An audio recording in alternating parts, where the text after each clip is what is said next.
Thank you for your question. Yeah, that's great.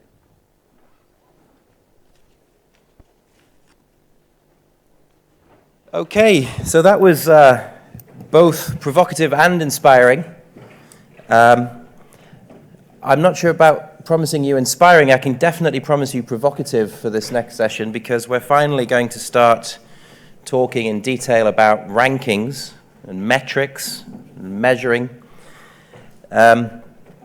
So I think it's time we can really get things off our chests and roll our sleeves up and get into the specifics of how we measure and recognize impact. I think it's perfect that this discussion comes at the end of the day, because we've really been able to see a wide range of perspectives. We've been able to listen to all the different types and challenges around impact. And as I said at the opening of this event, the exceptional positive impact that universities have in the world, indeed their fundamental position at the heart of civic society, must be recognized, it must be celebrated, it must be rewarded, and we must shout about it as never before.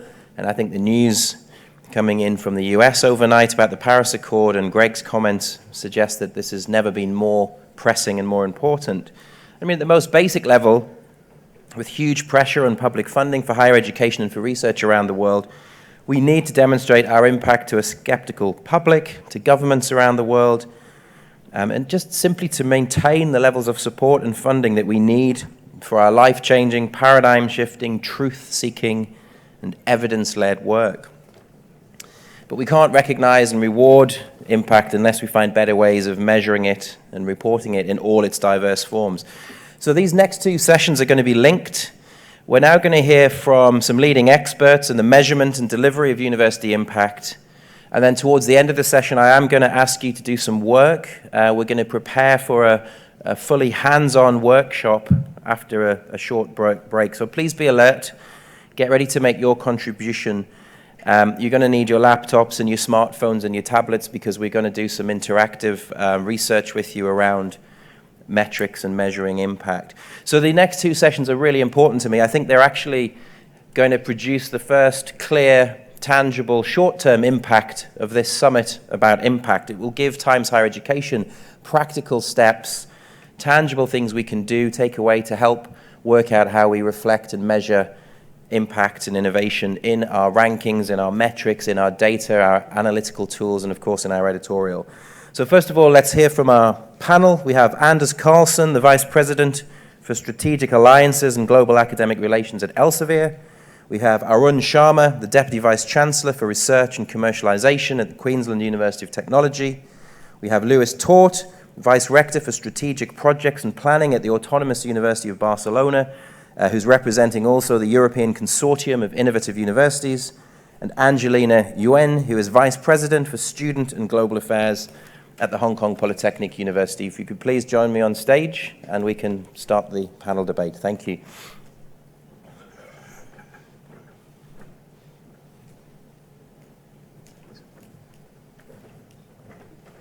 So we have just under an hour. We're going to hear from each panelist. They're going to set out their own perspectives on this issue. And as I say, we're then going to really work hard in terms of group work and interaction. But I think just to get things going, to set out some of the basic positioning, we'll have each of our panelists providing a short presentation. And I think, Lluís, you've agreed to go first, and you have a brief presentation. The cubes on your table, I've decided you can use those to throw at any speaker who exceeds the 10 minutes that I've given them, because we need to keep to schedule. You might need this to move your deck along. Okay. First of all, thank you very much. Has been and is being a very interesting and exciting summit. So thank you, Times Higher Education and PolyEU, to organize this.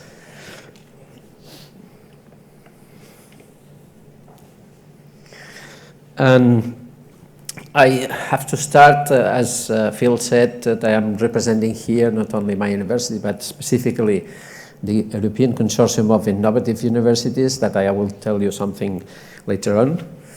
And I want to start saying that, as you all know, the university role is changing and has been changing and probably will change And from this picture, so from teaching to learning, from just research or basic research to discoveries, as we just have said very recently, and from service to engagement and impact. So then, more and more universities, they are asked to do more things, more roles, and then not only the graduates, masters, PhD, scientists, etc., but societal impact, knowledge, development, economy growth, etc. So that's our future. And I have to say also that, you probably know this picture very well, which is the United Nations 2030, the global goals, and universities are there, almost in all of them. In some of them, of course, we are very much involved, so quality education, industry, innovation, or partnership, but others, we research on them, and almost all of them. So these red lights like hunger, clean water, life on water, life on land, etc. And the others, the yellow ones, are the result of our research. So it means that the universities are really in all of them. So what we do in the European Consortium of Innovative Universities, I will tell that just the basics of this consortium is we have 11 European members, 12 now, plus one associated partner in Mexico, the Tecnológico de Monterrey. The characteristics are that our universities are mostly small or medium, not big, not traditional, not very old. Normally, we are under 50 years old. And we claim to be entrepreneurial and innovative. And it is not that no other university is innovative, because, of course, this is not true, but because we were founded because we needed to innovate because of several reasons. One is that these universities are not in the capital of the country. These universities are not very big and established. So we had to, move. We had to innovate, and specifically because most of these universities are the center of innovation and economy of the region.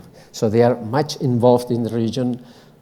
Some of these regions were becoming difficult because of past industries closing, so like textile or heavy industries, etc. So the university became the center of innovation. So that's why we work together in innovation for 20 years now. And in fact, our two main steering committees are the entrepreneurship and social impact of research, and teaching and learning innovation.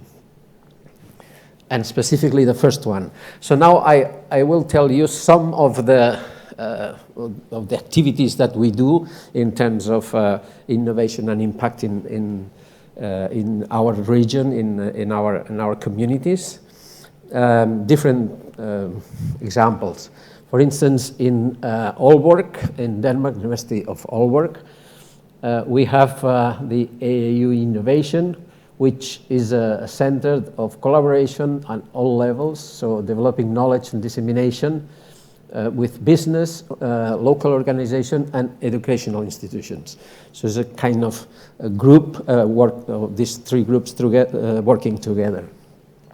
Triangulum is in the University of Stavanger. This is in Norway. In this case, there are 3 European smart cities communities. This is a European project, and in Stavanger, they work in community solutions, and specifically, they have a project on future smart cities, so working with the community. Third example is in the Netherlands, University of Twente. Twente is in the east of the country. It's not in the center, it's not near Amsterdam, but this is also very innovative university. the largest innovation campus in the Netherlands, about 400 companies, second largest center for job creation, and best business park. So really the center of interaction between companies and university in that area and in the Netherlands. Another interesting one is in Aveiro in Portugal. In this case, the initiative is not only the university and the region, but also the associations like the Chamber of Commerce, but not only in Portugal, but the neighbor cities in Spain. So it's a kind of interaction between regions across the border. We have an associated member in Mexico, as I told you before, because they have collaborated with us for a number of years. And in there, they have an example also of a very interesting initiative, which is a massive entrepreneurship program for families, creating, diversifying, or expanding family business. I think it's something very similar of what I learned that is being done here in PolyU, which is this kind of similar to service learning. So the students have to spend about 400 hours developing an initiative of innovation with companies, family business, etc., on site and on the city or in the region. So that creates quite a lot of impact, a direct impact in the society, in the community. And finally, another example is the University of Nottingham in UK. They have about 72,000 places of widening participation for all kinds of activities. 27% of students entering for from very low income families. And then they have a special program regarding the kind of tutorial work in 80 primary schools. So that's more or less examples of innovation and impact in the society that we do as a consortium and specific universities. So our consortium also has been now for some months or maybe a year or two, starting with worrying about how to measure that. And we know that this is coming. This will be something that we will be measured, and I think Times Higher Education has been dealing with that also for a number of years now. And what we decided is to do an exercise for ourselves, and then maybe having also an impact outside. And those are the principles that we want to be or to exercise. So to have add value, so address target groups, different target groups like students, talented researchers, etc.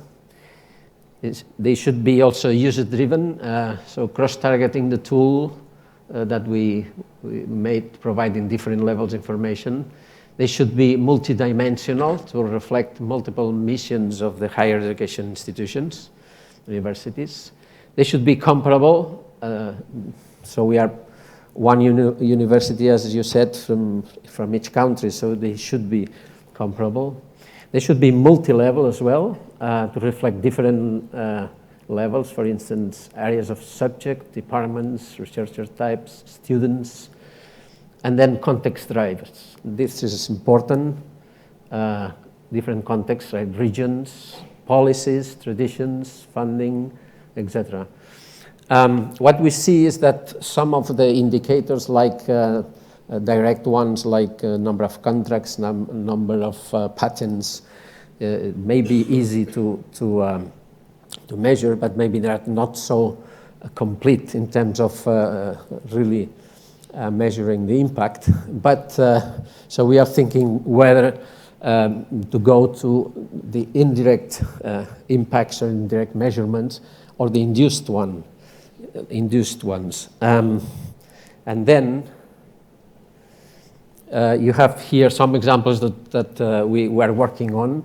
So in innovation, all this list here, so products, joint developments, active researchers, R plus D investment, etc. So another point would be the level of internationalization, number of international projects, budget, the entrepreneurship, also incubators and support, number of startups, income, regional impact engagement, number of graduates employed in the region, number of income projects also in the region, and knowledge transfer.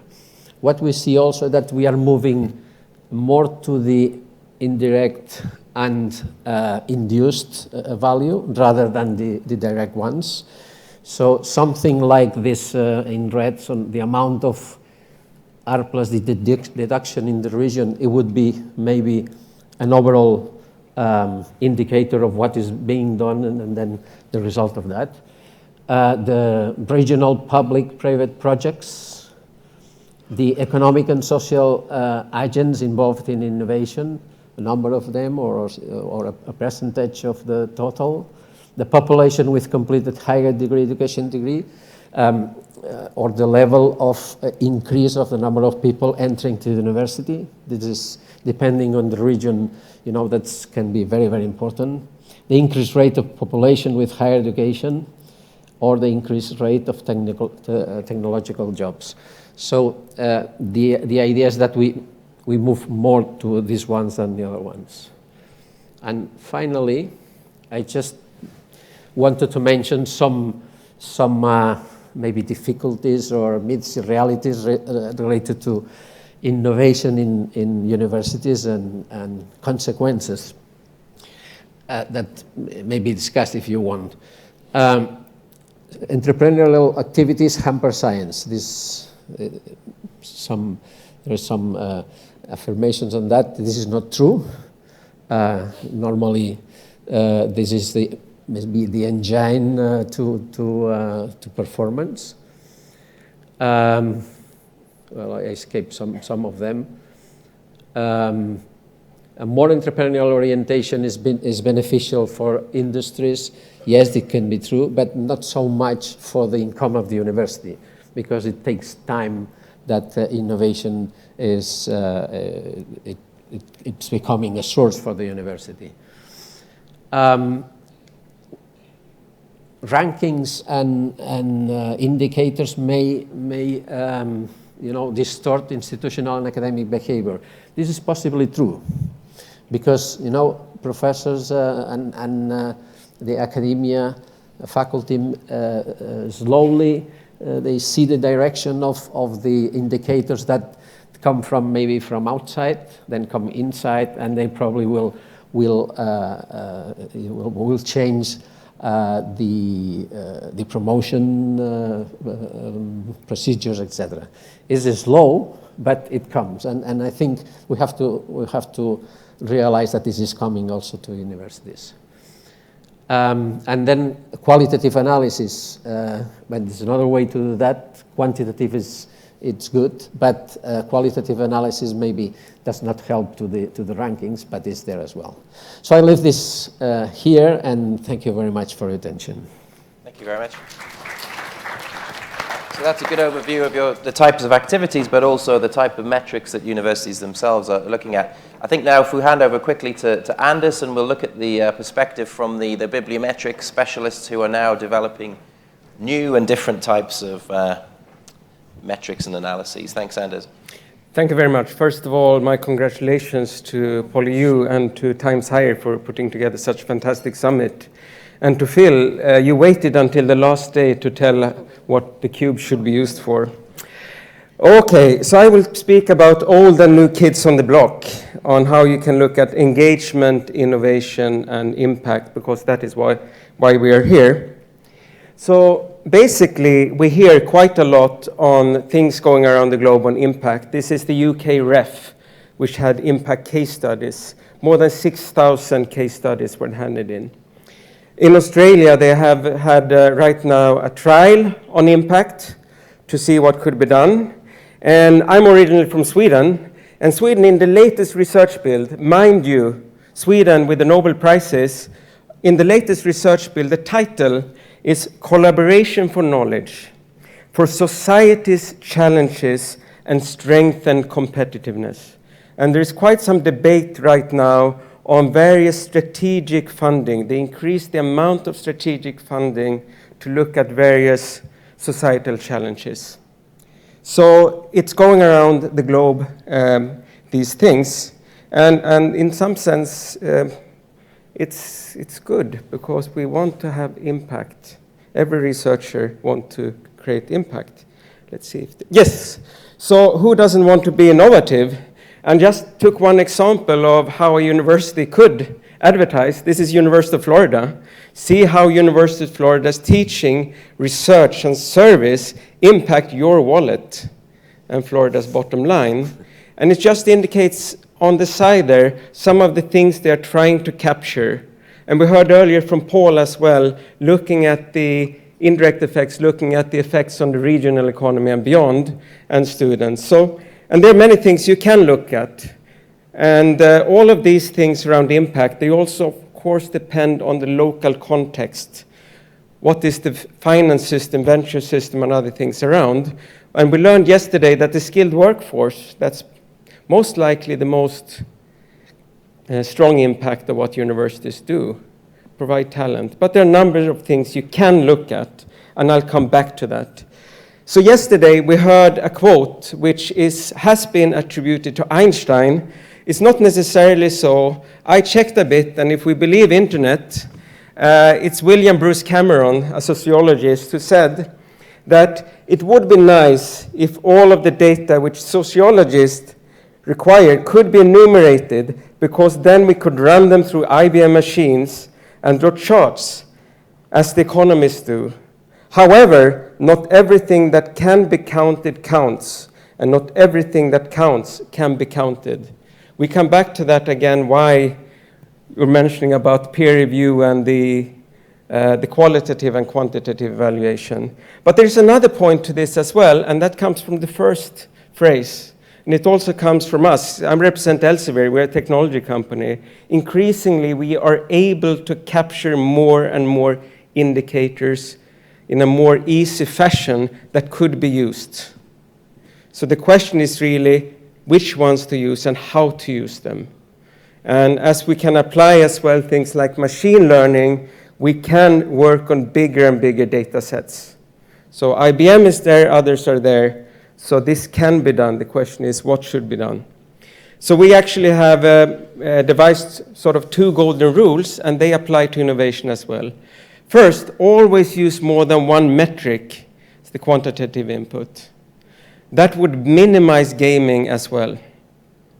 The second thing, when we have been working with research assessment, such as the REF, such as others, always use both qualitative and quantitative input into your decisions.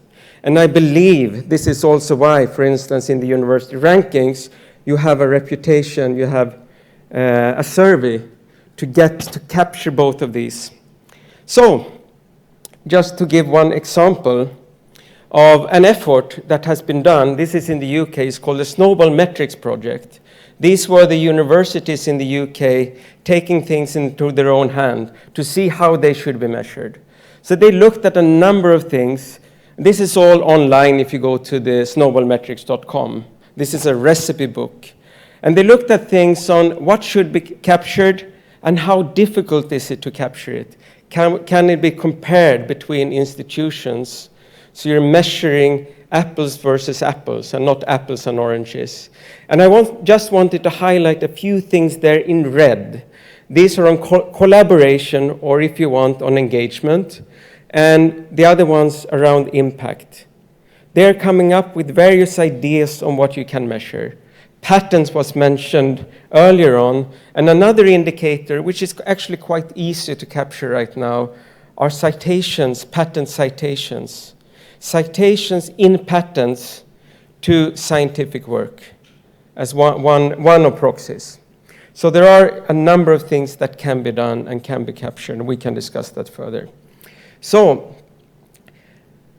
altmetrics was mentioned, and if we look at social engagement metrics, and actually citations, they are also a kind of social engagement within the scientific community, giving credit to work, right? But increasingly, we can also capture things around usage. Is the scientific work, for instance, used by the corporate sector in terms of downloads? What's the geographical usage? You can capture other things on how it's bookmarked. You can look at mentionings in blogs, in comments, etc., and social media, Twitter and WeChat and others. All of these things can increasingly be captured. What we still have to do is to find out exact what does it mean. And to note that many of these social engagement metrics or alt metrics, they are an earlier indicators than citations. So they give you a slightly different information, but it's interesting to look at that.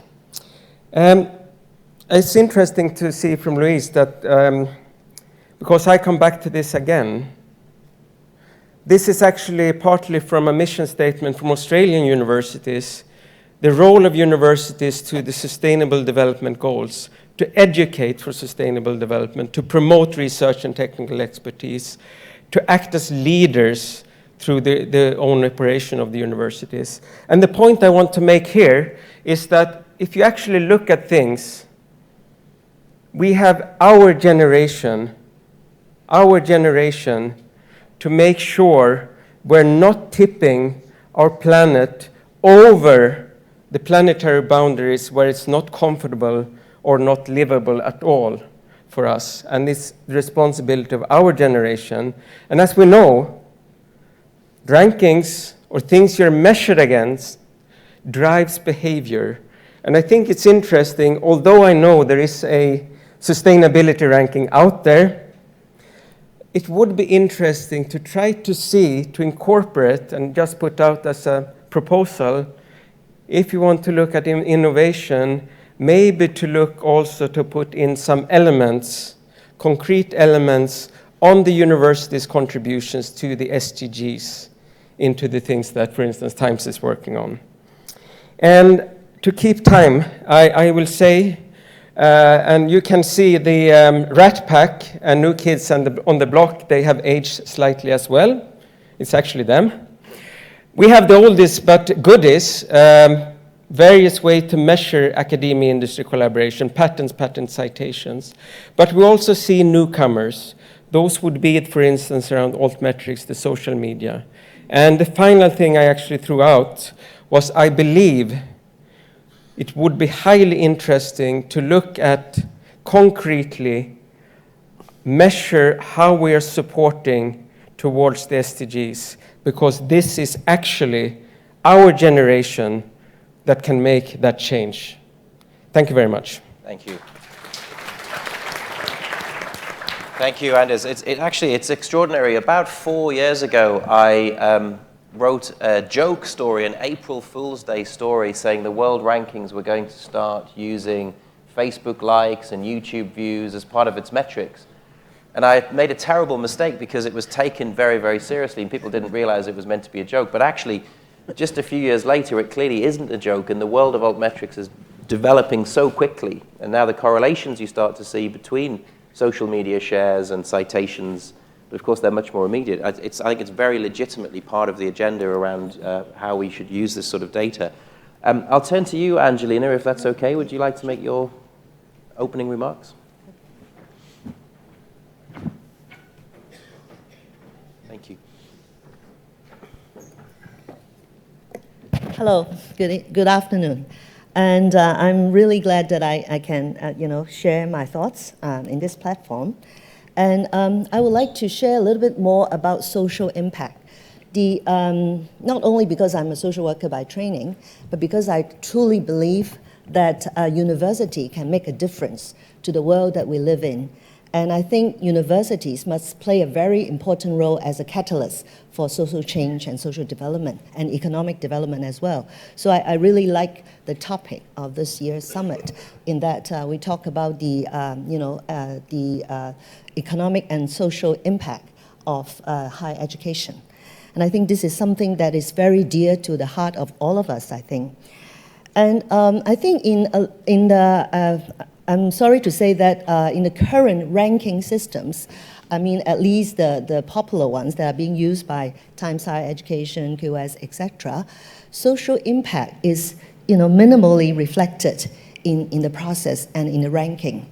However, I think if we all believe that universities should make social impact and economic impact, then impact must be measured. I think because ranking is something that is so important, and it has changed the paradigm in higher education in a way. And you can see that ranking has affected the everyday life and the ecosystem in all universities in the world. And whether we can, the ranking, whether we can reflect the impact of universities on our society is extremely important. Because if it is not reflected, then we may be steering universities to a different direction. So I truly believe that social impact, economic impact of higher education must be reflected. And I would like to share with you, but how to do it, I think we have to discuss, and I'm sure, we are going to have very good deliberation afterwards. Where is that for the PowerPoint? Yeah. Yes, this one. This one? The green one. Oh, okay, thank you. I'm not familiar with that icon, obviously. Okay, so I would like to share with you that actually in a lot of universities, the work that we have been doing, a lot of universities are doing a lot of things that are impacting on our society. However, these might not be adequately reflected. And today, I hope that we can have a discussion on how we are going to measure these impacts. For example, I'm more familiar with PolyU, so I give the example of PolyU. So, for example, service learning is something very much to the heart of PolyU. And I think President Tong and other of my colleagues might have shared with you that since the year 2012, service learning has become a mandatory subject in PolyU, which means that every single year, 4,000 students will be engaged in service learning projects. And our definition of service learning, it means that we are going to apply the expertise, the professional expertise that we learn from our respective disciplines to serving the community. It is not just a volunteer service, but it is mandatory, and also it is credit bearing. So it must have the academic rigor. So for example, I'm too short. For example, in hotel and tourism, our colleagues are bringing students to developing countries or to remote areas of China or Cambodia, Vietnam, etc., to help them to set up bed and breakfast, the guest house, very cheap guest house, using their homes so that they can gain income, but on the other hand, preserving their local culture. For example, our engineering professors may be bringing the colleagues, students, to different places in Hong Kong, in China, in Rwanda, etc., to help them develop solar energy so that they can power the community center, they can power the, schools and hospitals and homes, etc., so that they can have internet and they can learn, they can power the community center so that they can learn and interact and they can read books at night, etc. So in that picture on the right-hand side, actually that is in Cambodia, where our colleagues, our professors and students went there to help to set up solar energy panels and to generate energy so that the community center can have light in the evening, and they can study and they can network, and then they can study the computer, etc. For example, the second one in the middle you can see is the optometry students are doing eye checkup in remote areas in different countries in Vietnam, in Myanmar, etc. And also the one on the right-hand side, our students have built containers, used the containers, converted them into local centers so that the children from the nearby area can come and learn. And you can see the solar energy power the little computers so that they can use computer and they can read library books. And the library books can be updated because of these constant supply of electricity. So you can see that in PolyU, the numbers of subjects that we are offering right now is 63. But whereas when we first started, it was only 6. And then you can see that the number of students serving in Hong Kong is around 3,000, and the numbers of students serving in Chinese mainland around 6,500, and the number of students serving overseas is around 227, etc. So you can see that many students are taking these service learning subjects and all over the world, and also the number of service hours that accumulators is nearly reaching 150,000. And I think these projects are creating a lot of impact on the local community. They are creating impact on the students that are involved in these projects. Because according to the feedback of the students that we keep track, they have positively increased their sense of social responsibility, their ability to mix with other students, and their ability to understand and empathize with the needs of the local society. So we keep track of the students' development, and they have really gained a lot from these service learning subjects.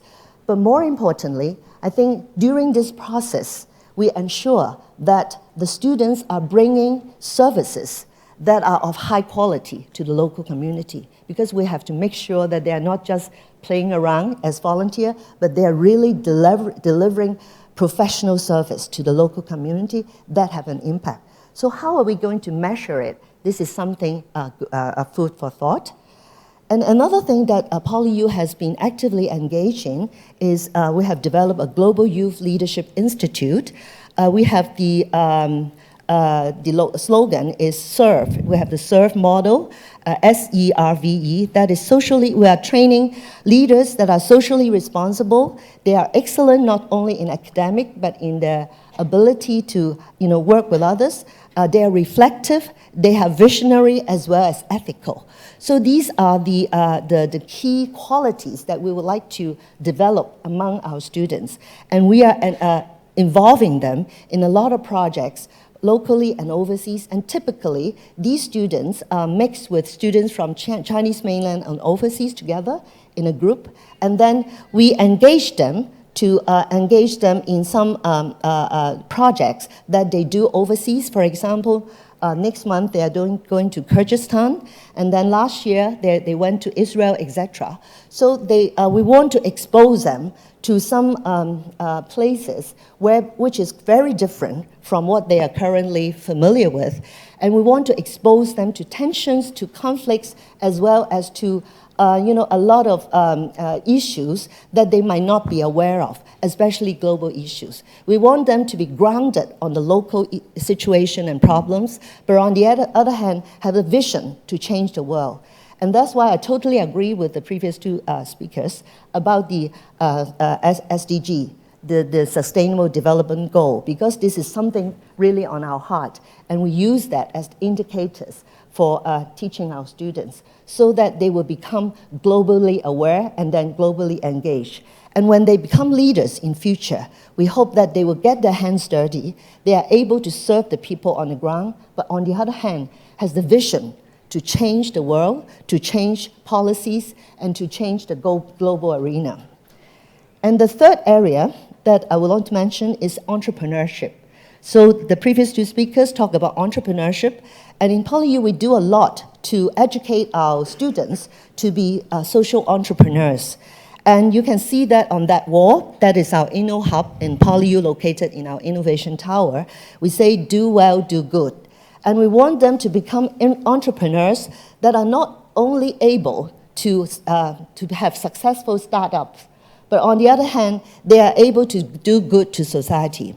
So we have created microfund for our students. So if they want to apply for the fund, we give to them 120,000 Hong Kong dollars, and they don't have to return, but they can make use of the fund to do their startup. and we provide a lot of mentorship. We provide, community so that they can learn and train and boot up camps, etc., so that they can develop their respective startups.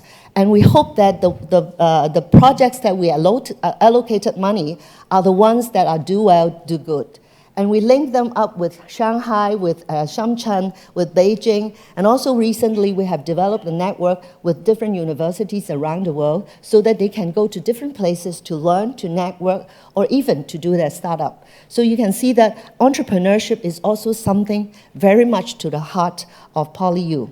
But all these, like entrepreneurship, like leadership programs, and also service learning programs that all of us, many of us are engaged in, actively engaged in.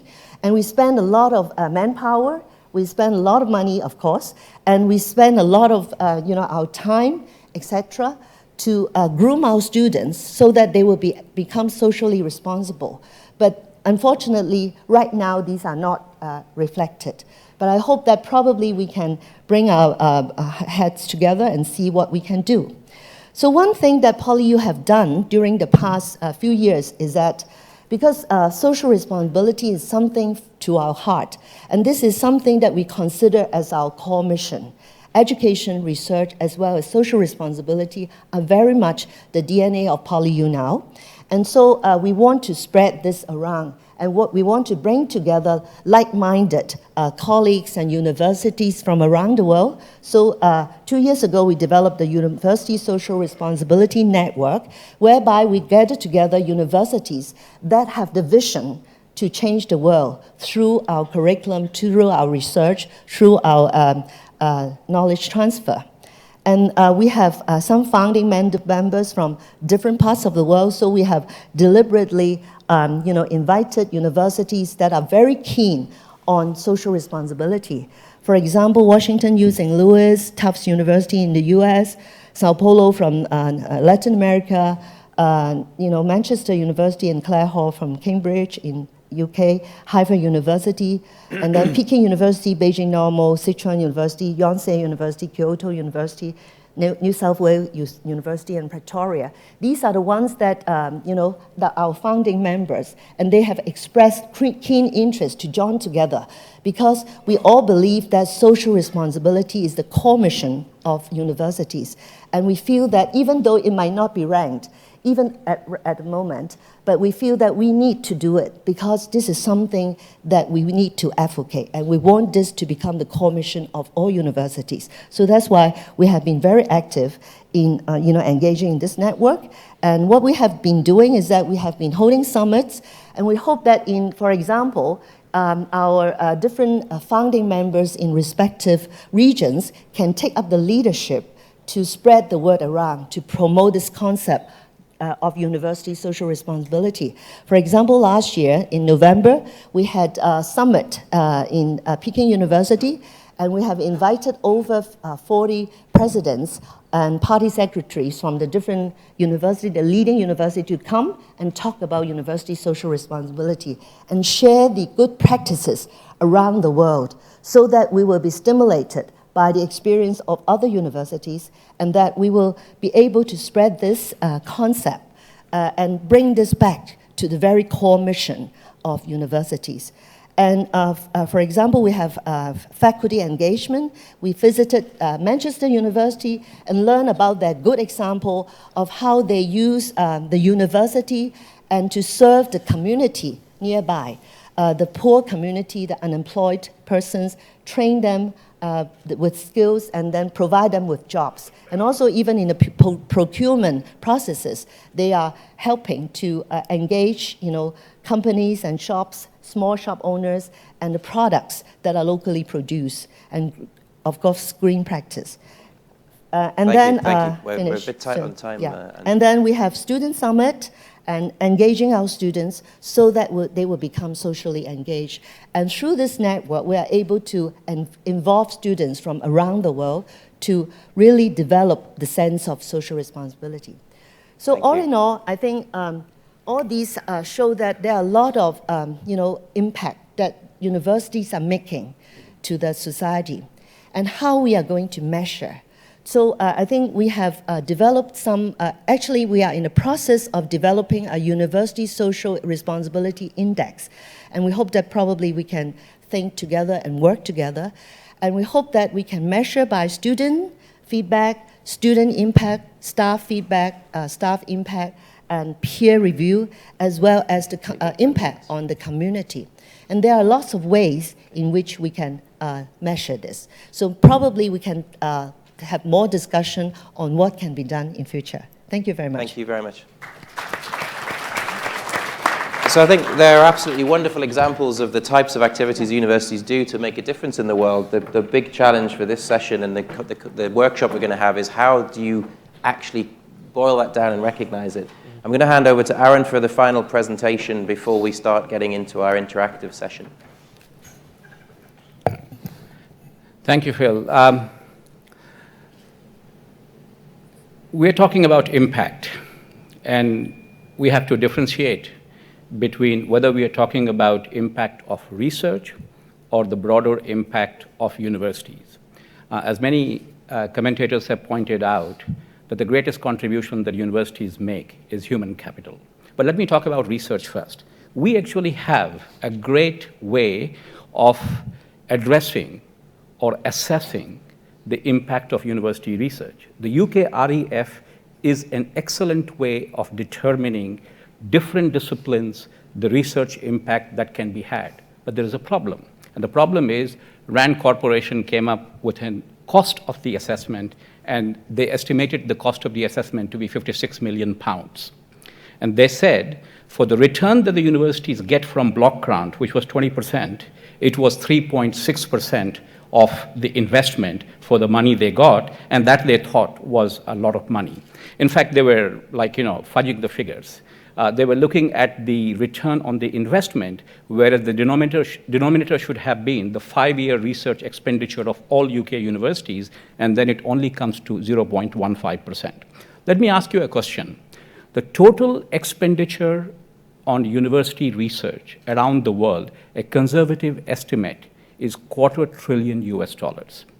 Most of that money is public sector money. Don't let anyone fool you that the corporate sector pays for research. Even MIT will be lucky in a good year to get 19% of its research income from industry. It is taxpayers' money. And which taxpayer-funded program does not even have 2 or 3% for evaluation? We think that we should be just allowed to undertake research and rest will take care of it. So that's the context that we are talking about. Oh. How did it happen? The big green one. Yeah. So very briefly, the drivers of evaluation, obviously taxpayers want to see a return on investment so that they can keep funding us in the light of other expenses like healthcare and defense and terrorism that they have to address. The student choice increasingly is looking at which universities are going to get them to get jobs. And if they're looking at universities that are working well with industry, that is giving a sense of importance in their choice. Rankings are important. Times Higher Education, QS, and many other rankings look at reputation surveys. So if universities are doing extremely well in terms of being known for their research, then their reputations might happen. And universities themselves want to demonstrate the value to their communities, what they are doing. So they are the drivers of evaluation. What are the challenges we have? Well, first of all is measurement versus assessment. We can perhaps measure one single indicator, but we can only assess impact broadly. We can assess whether a paper should go into this journal or that journal, and we can invest peer review time in addressing that, and that's an assessment, that is not a measurement. And so when anyone tells you that we have to measure things, you might measure one single variable, but not assess the overall holistic way whether something belongs somewhere or not. Things like influence, engagement, impact of research, economic impact of universities are extremely important. Then there are disciplinary differences, and disciplinary differences are very important. In engineering, for example, we can look at end-user research income as a method of engagement. And increasingly, we can say consulting income in addition to research income should be included, or customized education income for business schools and engineering schools, because they lead to knowledge transfer and high value-added services. So this kind of income can provide a measurement of engagement that is sort of quite important. But we can't sort of generalize this. If we go into social sciences, a social science, the biggest impact could be a paper that led to a policy change. But if you looked at consulting income, a social science department might have got a few $100,000 to do a survey instrument, and that could suddenly distort the whole thing. So we have to be very careful about what we are measuring and what disciplines that are important. And cost of evaluation is important. So I'm basically following up from Anders' suggestion that what we need is a basket of metrics which eventually can be peer-reviewed for anomalies. So ultimately, you cannot get away from the peer review process, what the UK tried to do, but we should try to bring the cost down. So a couple of examples that I'll talk about. One, I'll pick up on altmetrics, why it can be more important for social sciences and humanities. And the other that Anders mentioned about citation of impacts for the science and engineering disciplines and the medical research field, that is something important. And these things can be done. And finally, I'll talk about the human capital. How do we measure and assess the contribution that our graduates are making to the broader economy, and how we can move towards measuring it and taking it to the next step. So altmetrics is very simple, and I think it has been explained. And by the way, Elsevier's purchase of Plum Analytics makes them one of the most powerful forces in altmetrics. So it tries to go beyond citations, and it says how many times your article was viewed. And so it might simply be HTML or PDF downloads. How often it was discussed. So in journal comments, so there is a commentary section in journals, and if your article was discussed there but not cited in a paper that's never read, then that never gets counted. But the fact that it was discussed is actually quite important. In certain science blogs, and of course social media is important. How many times the paper was saved? So if it was bookmarked, then there is some level of relevance. How many times it was cited? Of course, in the primary literature, that's what we are used to. But what about the secondary literature, like Wikipedia? If your article is being discussed in Wikipedia to explain a concept, then it actually is having an important sort of relevance. The problem here is that it can be gamed. But a peer assessment panel can identify when it is being gamed. But let's see, for the social sciences, when some research leads to a impact in public policy or change in regulation, how do you assess it? Well, you can see that where this has been cited. It might be in a government report. It might have been referenced into a congressional, document that led to the discussion before a certain sort of, parliamentary committee. And so these are the kind of things that can be identified, and a peer assessment can figure out whether it is a work of fiction or actually it really was the case. And there is no other way to address humanities and social sciences unless we do this. Let me just talk about LENS. LENS is an initiative that is a joint investment between Cambia, a not-for-profit, and KUT. What LENS does is it is an open source repository of all the patent information. And its predecessor was Patent Lens. So anyone who wants to look for patents, what patents block which patent, what is the freedom to operate service, freely available, this service is available. It was funded by the Rockefeller Foundation and the Gates Foundation. And now this is the most extensive open source information on patents and the innovation landscape in terms of what patent is blocking whom, which patent is leading to which university's licensing. This is available. So what we have worked on is the LENS influence metric of a university or a research institution. It's the weighted measure of third-party patent citations per unit of scholarly output. So it's very simple. Let me just run you through how it is done. All published scholarly works of an institution are collected. Then we interrogate the LENS for any patents that cite the work. Then patents that are filed by the same institution, the self-citations, we remove them.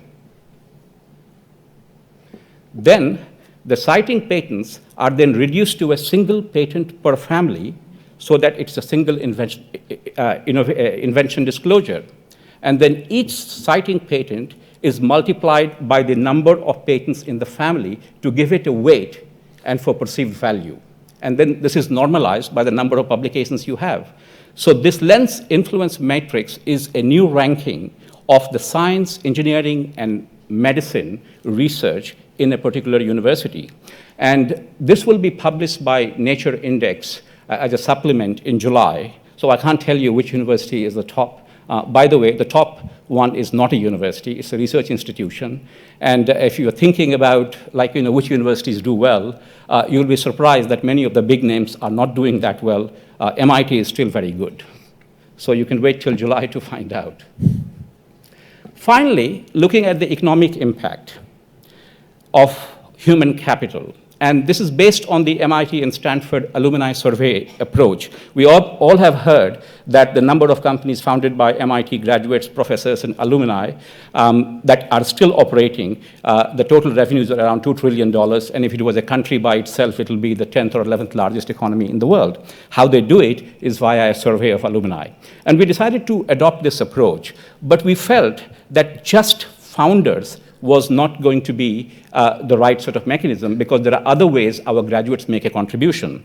So what we have done is we have created a survey that asks questions about the companies our alumni have either founded, the size, the nature, and the worth of those companies.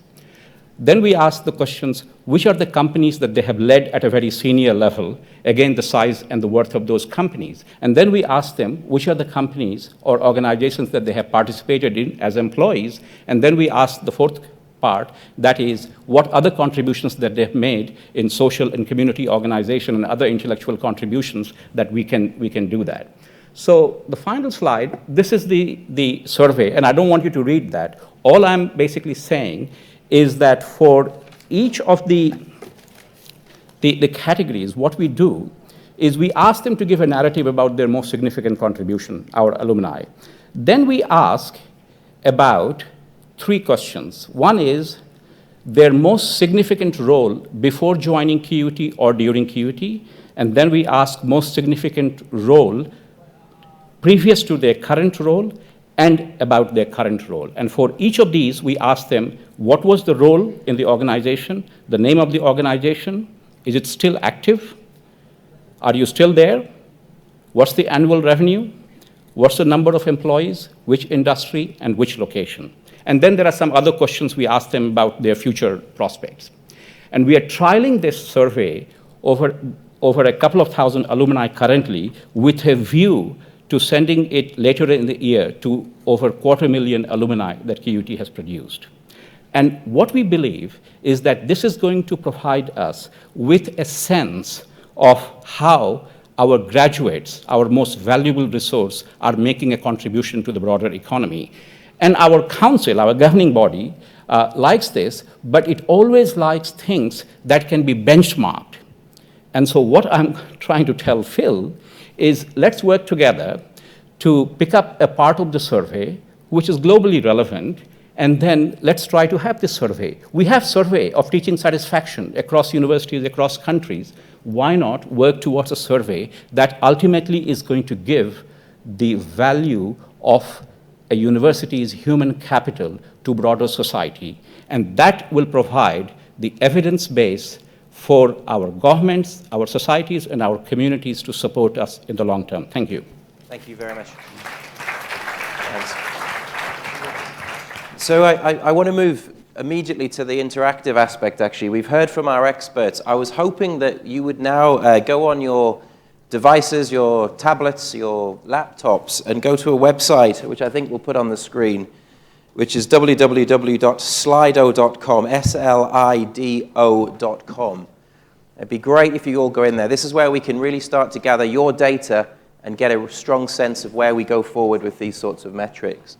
So if you go to slido.com, then you should be able to put in the hashtag THE-innovation. Got my friendly assistant here, Tim. But if we can go on there, THE-innovation, then you should be asked a test question, which is just an opportunity for us to make sure it's working, but also to get a sense of how many, what diversity we have in the room. The test question should say, what city did you travel from to come to Hong Kong today? So if you could all just go into the app, hit poll, and you'll see that question, and we should be able to see some results coming through. 5 of you have provided information so far. Vladivostok, what a wonderfully diverse group we have here. From here in Hong Kong, anyone else not logged on yet? Oh, yeah, this is great. 57, 59. Yorkshire. Well, I know who put Yorkshire in. Where is 61. It's not a city. Great. Anyway, Should we move to the next question? That's the concept. That's our basic background. Now, the key question we'll move to now, and this is where we're going to leave this up. We're going to have a brief rest, but I think before we go, we want to get the basics out there, almost a brain dump, a process of listening to what everyone had to say about the types of activities, the types of metrics. Give us your sense of what performance indicators, we're still getting the cities in. So we've changed the question. Yeah, here we go. Here we go. So what we'll do, we're going to leave that running for the next 10 minutes. We're going to have a quick rest break and come back here in 10 minutes' time. We're then going to boil these down into priority areas, discuss them as a group, and we're going to make you all contribute and go around the table and contribute.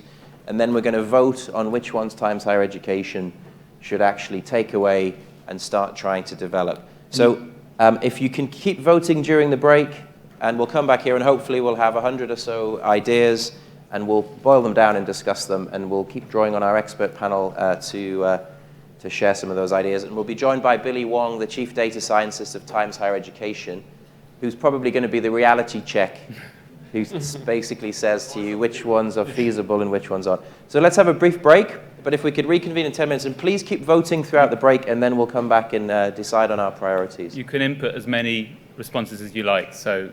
Yeah, you can vote more than once. It'll be recorded. So if you have several ideas...